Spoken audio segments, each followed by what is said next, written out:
Bless this highly nutritious, microwavable macaroni and cheese dinner and the people who sold it on sale. Amen.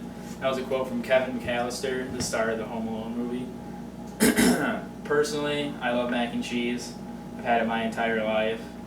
You can just come home from school, whip it up in probably less than 20 minutes, and it's super easy to make, and it's pretty cheap too. Today, I would like to show the class how to make mac and cheese with the ingredients you'll need, how to make it, and different ways to enjoy it. Beginning with the ingredients, first, obviously, mac and cheese comes with the noodles and the cheese. Next, you're going to need some milk. You can use any milk you want, really. I prefer 2% though. And you're also going to need some butter. And then you're also going to need some tools to make it, and that would be the pot, obviously, the 1/4 cup measuring cup, the 2-cup measuring cup, a strainer, a glove mitt so you don't, or a oven mitt so you don't burn your hand, and then a stirring utensil. Now, first, you're going to need to add 6 cups of water to the pot.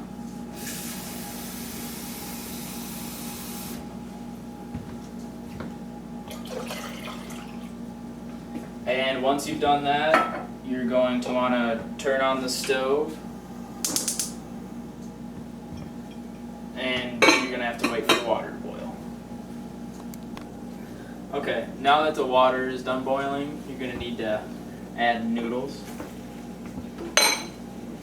Now when you're adding the noodles, you just want to put a few in at the very beginning, because if you dump the whole thing in, it'll cause the water to boil over.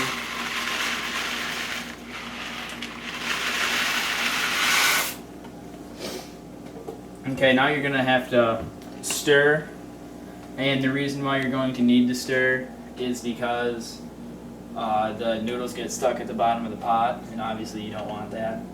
And you're probably going to be stirring for around about 10 minutes. Okay, so once you've judged that the noodles are done, and you do that by tasting them to see if they're soft, make sure they're not hard, you're going to want to turn off the stove. You're going to want to strain them. So you're going to want to put the strainer in your sink. Then you're going to want to dump the noodles and the water into the strainer.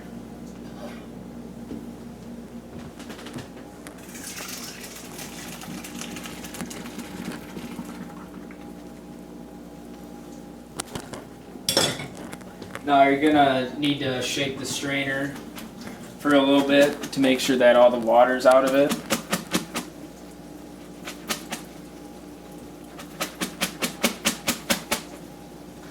And once you think that all the water's out, you're going to put the noodles back into the pot.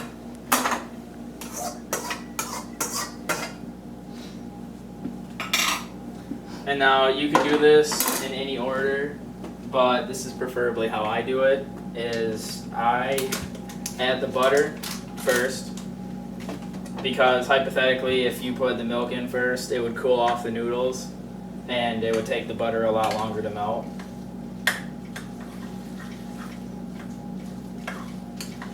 And once the butter's all done melted, you're going to want to put in a 1/4 cup of milk.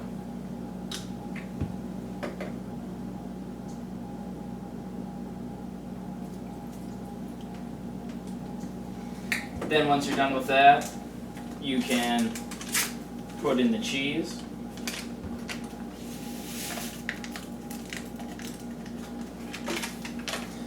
And now you're going to want to stir that around, and you want to make sure you stirred it thoroughly so that there's no clumps of cheese left over, because those don't really taste too good.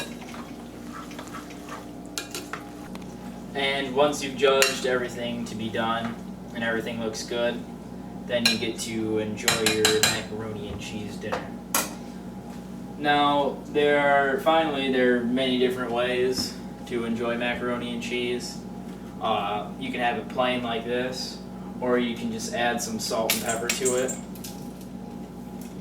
And one of my personal favorites is to add ground beef to the macaroni and cheese.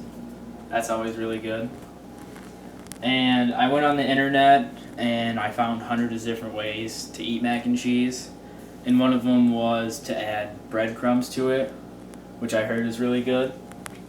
And then some interesting things that I found out is you can deep fry mac and cheese. Now everything's good deep fried. And then you can make macaroni and cheese pizza. And I was told that they have this at CC's. Now, in conclusion, today I've taught the class how to make macaroni and cheese, the ingredients you'll need, how to make it, and different ways to enjoy it. And fettuccine alfredo is just mac and cheese for adults. That is a quote from Mitch Hedberg.